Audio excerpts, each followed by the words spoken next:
राजारामपुरीतील Mahendra jewellers सादर करत आहे एक अभिनव आणि सामाजिक उपक्रम लाडक्या लेकीचा सन्मान। ज्या कुटुंबामध्ये एकुलती एक कन्या आहे त्यांनी त्या मुलीचं कर्तृत्व, योगदान, संघर्ष, जिद्द, विचार याबद्दल 20 ओळीची लेखी माहिती महेंद्र ज्वेलर्स मध्ये आणून द्यावी। परीक्षकांनी निवडलेल्या कर्तृत्ववान लाडक्या लेकीचा विशेष सन्मान होईल, तर सहभागी सर्व कन्यांना प्रशस्तीपत्र आणि भेटवस्तू दिली जाईल। लक्षात ठेवा, ही स्पर्धा नाही तर हा उपक्रम आहे घरातील एकुलत्या एक कन्या असलेल्या कर्तृत्ववान मुलींना प्रोत्साहन देण्याचा।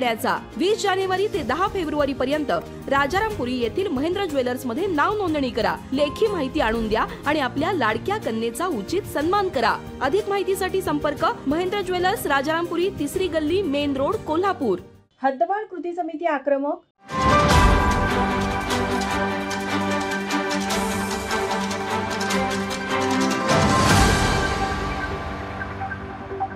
कोल्हापूर शहराच्या हद्दवाढीच्या मुद्द्यावर कृती समिती पुन्हा एकदा आक्रमक झाली असून येत्या 4 दिवसात खासदार आणि आमदारांनी जाहीर पाठिंब्याचे पत्र द्यावे, अन्यथा त्यांना भेटून जाब विचारला जाईल आणि उग्र आंदोलन छेडले जाईल असा इशारा देण्यात आला। शिवाजी पेठ येथील छत्रपती शिवाजी मंदिरामध्ये झालेल्या बैठकीत विविध पक्ष संघटनांचे पदाधिकारी, कार्यकर्ते उपस्थित होते। यावेळी भाजपचे महेश जाधव, शिंदे गटाचे सुजित चव्हाण, बाबा पार्टे, ठाकरे गटाचे रविकिरण इंगवले, माकपचे चंद्रकांत यादव, शरद पवार गटाचे आर.के. पवार, ॲडव्होकेट बाबा इंदुलकर यांच्यासह आदी पदाधिकाऱ्यांनी आपली मते मांडली। गेली 53 वर्ष हद्दवाढीचा मुद्दा प्रलंबित आहे, त्यामुळे शहराचा विकास खुंटला असून इतर शहरांना 1000 कोटींचा निधी मिळून प्रगती करत आहेत। आता गप्प बसायचे नाही अशी तीव्र भावना या बैठकीत व्यक्त करण्यात आली। याबाबत बोलताना आर.के. पवार म्हणाले, कोल्हापूर महानगरपालिकेची जी निवडणूक 1972ला झाली त्यावेळेपासून आम्ही सर्व पक्षाच्या वतीने वेगवेगळ्या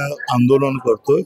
हद्दवाढ मागा लावलोय, पण सरकार द्यायला तयार नाही, सरकार देत नाही। याचं कारण म्हणजे एकच आहे, जे लोकप्रतिनिधी आजूबाजूला 4-5 या तालुक्यातले आहेत त्यांच्या काहीतरी अडचणी आहेत, त्यामुळे प्रत्येक वेळी त्यांच्या अडचणी सरकार आमच्या पुढे करते की त्या आमदाराची मान्यता घ्या, त्या आमदाराची घ्या। किती वेळा करायचं? आज 53 वर्ष झाले हद्दवाढ मागणी करतोय।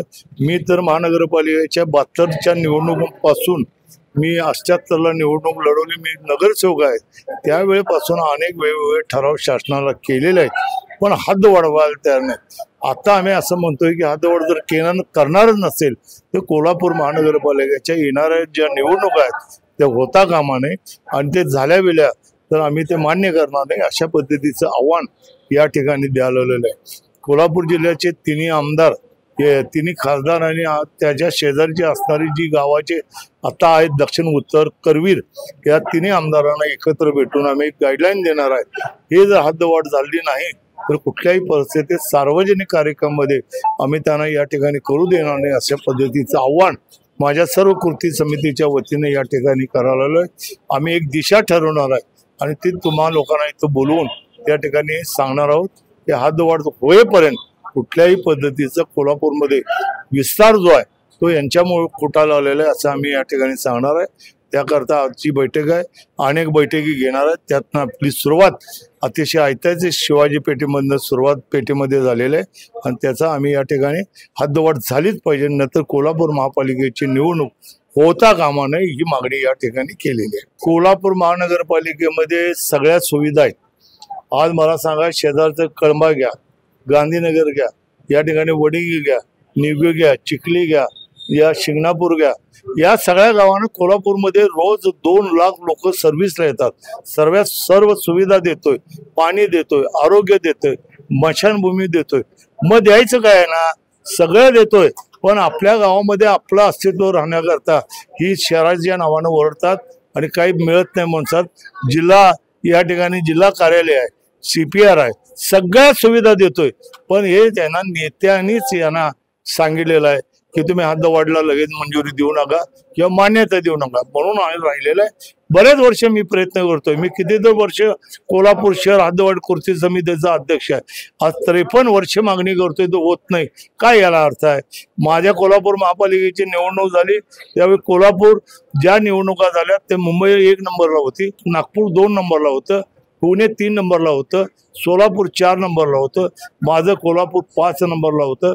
आज राज्यामध्ये सगळ्यात हद्दवाढ झाली नसल्यामुळे 14व्या क्रमांकाला गेलं, हे दुर्दैव आहे। आणि म्हणून इथल्या सुद्धा सगळ्या नेत्यांनी त्याचा विचार करावा ही मागणी मी या ठिकाणी करत आहे. मला कळंब्याला एका नेत्यांनी पाठवून दिलं. मी गेलो, माझे सगळे कृती समितीचे चांगली सामुदायिक बैठक त्या मंडळाच्या मंदिरमध्ये झालं. चांगले 100-500 मंडळी होते सगळे. अहो आमचं सगळं ऐकून घेतलं आणि शेवटी आवेवर आले, आमच्या अंगावर आले. आमचं बरं झालं नाही तर आम्ही कपडे वाचून आलो, नाही तर त्या दिवशीच आम्हाला मारलं असतं. आम्ही सांगितलं की संयम ठेवून आम्ही गप्प आलो. हे कुणीतरी आम्हाला सांगितल्याची आम्ही गेलेलो नाही तिथं. तो कुणाचा मतदारसंघ आहे तुम्ही ओळखून काढा आणि त्या पद्धतीनं त्यांना जाब विचारलं. ते नाही म्हणले असं नाही आपण जाऊन भेटूया. आणि अरे मग तुम्हीच आम्हाला पाठवलं, आम्ही जाऊन आलो. हे सगळं आम्ही तुम्ही म्हणताय तसं करून बसलोय, पण आम्हाला यश आलं नाही. आता शेवटची संधी आहे. टोल कृती समितीला ज्यावेळी आम्ही यश आलं त्यावेळी 800 कोटी रुपये सरकारनं त्यांना भरून दिलं. अशाच पद्धतीचे कोट्यावधी रुपयाचे निधी यायला थांबलेले आहेत. कोल्हापूरचा विकास व्हायला तयार नाही आणि सगळं आमचं वापरतात आणि आम्हाला नावं ठेवतात. हद्दवाढ कुठल्याही परिस्थितीत आम्ही जे आता 42 गावं मागितल्यात त्या टप्प्याटप्प्यानं कसं करायचं ते शासनाने ठरवावं ही या ठिकाणी मागणी करणार. या बैठकीस काँग्रेसचे सचिन चव्हाण, भाकपचे दिलीप पवार, मनसेचे प्रसाद पाटील, अशोक भंडारे, दिलीप देसाई, किशोर घाडगे, अजित खराडे, राजेंद्र चव्हाण, शिवाजी जाधव, प्रकाश गवंडी यांच्यासह हद्दवाढ कृती समितीचे पदाधिकारी, कार्यकर्ते मोठ्या संख्येनं उपस्थित होते. माझा महाराष्ट्र न्यूज कोल्हापूर. ताज्या घडामोडी पाहण्यासाठी माझा महाराष्ट्र न्यूजला आजच सबस्क्राईब करा.